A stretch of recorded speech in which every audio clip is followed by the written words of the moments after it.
ako prvé predstaviť úžasnú mačičku? Je to holá mačka, plemeno Dolphins. Tá mačka pochádza z Ruska. Vzniklo vlastne to plemeno v roku 1987, to je veľmi mladé plemeno.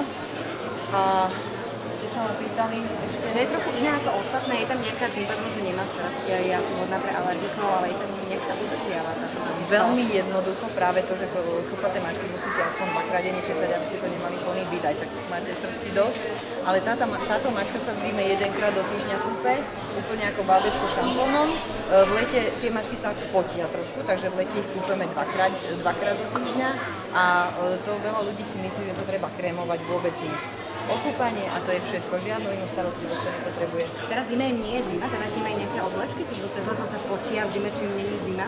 Nie, obleky im nedávame, oni si nájdú, ak im je náhodou zima, čož u nás v byte kúrime na 22 stupňov, oni sú na to zvyknuté, ale oni, keď im je zima, tak si láhnú pod deku alebo do postele, to je najlepšie.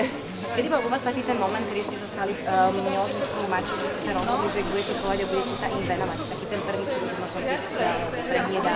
Prečo? Ja som mačky nikdy nechcela, to bol nápad môjho manžela. My sme asi pred 14 rokmi mali prvú chlpatú mačku, bol to Kartus a práve mali sme ju 3 roky, potom sa nám narodil syn a prišli sme na to, že je alergický.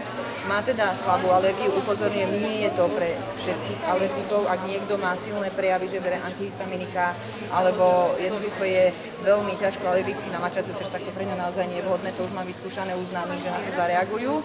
Tak sme museli dať chlpatú mačku preč a pred 2 rokmi sme sa tedy rozhodli, že vyskúšame toto plemeno. Čo je na tom pravdu? Skúste mi povedať, či to možno nie je len nejaký predsudok. Mačka väčšine naháňa myš, naháňala by aj táto mačka myš? Určite naháňala, ale problém... chytila by ju, ale problém je u šľachtených mačiek, že ich matky ich nenaučia tú myš zabiť. Takže ona ju chytí, utrápi, ale ju nevie zabiť. A stáva granulky? Surové mäso hovädzie. To má najradšej. Teraz, čo by sa stalo, keby sem prišiel psík, kto by vyhral, taká tá mačička alebo psík, lebo aj keď pes a mačka, to je väčšina naháňačka, ale myslím si, že tá mačka s tými nechtami, už som to párkrát videla. Myslím, že mačka by vyhrala, pes by sa bál, ale veľakrát sa stane, že mačka bije aj kocúra. Oni sú silnejší, ale veľa chovateľov mačiek má aj psov, my teda psa nemáme, my sme lediví, nám sa to nechce chodiť venčiť, preto máme mačku, ale veľa chovateľov mačiek hovorí, že mačky sa bez problémov so psami